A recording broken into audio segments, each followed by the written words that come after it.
நீங்க கல்யாணம் பண்ணணும்னு ஆசைப்படுறீங்களா?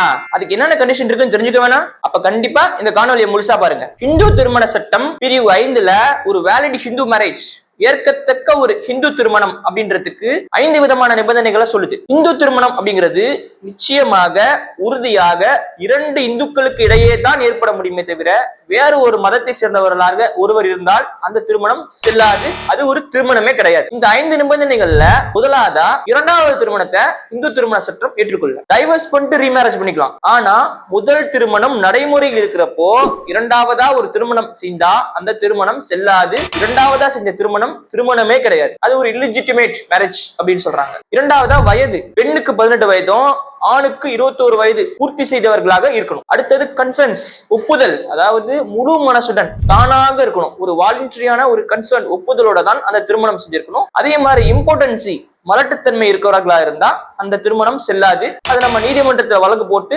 இந்த திருமணம் செல்லாது அப்படின்றத நம்ம சொல்லணும். அடுத்தது ப்ரோஹிபிட்டட் ரிலேஷன்ஷிப், அதாவது தடுக்கப்பட்ட உறவு முறை அப்படின்னு சொல்லுவாங்க. தமிழ்ல சொல்லணும் அப்படின்னா ஒரு பொருந்தா கல்யாணம். ஒரு அம்மா வயதுல இருக்கக்கூடிய, அம்மா உறவு முறை இருக்கக்கூடிய, சித்தி உறவு முறை இருக்கக்கூடியவர்கள, சித்தப்பா உறவு முறை இருக்கவங்கள, அதே மாதிரி பாட்டி உறவு முறை, இந்த மாதிரி மகள் உறவு முறை, தங்கை, இந்த மாதிரியான உறவு முறையில் இருக்கக்கூடியவர்களை திருமணம் செஞ்சுக்கிறது ஒரு தப்பான பழக்கம். உறவு முறை, அதாவது தன்னோட உறவுகளை இருக்கக்கூடியது, இது ப்ரோஹிபிட்டட் ரிலேஷன்ஷிப் அப்படின்னு சொல்லி. அடுத்து சப்பிண்டா, அதாவது உறவு முறையில் இருக்கக்கூடியவர்களே. உறவு முறைனா பெண்ணுக்கு 3 தலைமுறை, ஆணுக்கு 5 தலைமுறை. இந்த 5 தலைமுறையும் 3 தலைமுறையும் 2 பேர்களையும் எந்த விதமான ரிலேஷன் உறவாகவும் இருந்திருக்க கூடாது, உறவினர்களாக இருந்திருக்க கூடாது. அப்படின்னா அந்த திருமணம் செல்லும். ஆனா ஒரு கஸ்டம்ஸ், ஒரு வழக்கம் எங்க ஜாதியில ரொம்ப காலகாலமா நாங்க இதை பண்ணிட்டு இருக்கோம், எங்க தலைமுறை, எங்க குடும்பத்துல இந்த பழக்கம் இருக்கு அப்படின்னா அது ஏற்றுக்கொள்ளக்கூடியது. கஸ்டம்ஸ் அப்படின்னு சொல்லுவாங்க, அது ஏற்றுக்கொள்ளக்கூடியதுதான். வேற எந்த வகையில இருந்தா அந்த திருமணம், இப்ப தமிழ்நாட்டுலதான் அத்தை பையன் மாமா பையனை திருமணம் செஞ்சுக்குவாங்க. இது ஒரு ஏற்றுக்கொள்ளக்கூடிய ஒரு கஸ்டம்ஸ் தான்.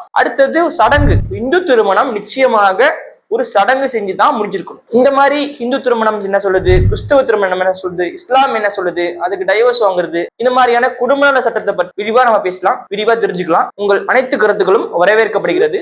சட்டம் தொடர்பான எந்த தகவலையும் எந்த கேள்விகளையும் நீங்க கமெண்ட் செக்ஷன்ல பின்னூட்டத்தில் பகிருங்கள். என்னோட முடிஞ்சதை நான் உங்களுக்கு அட்ரஸ் பண்றேன்.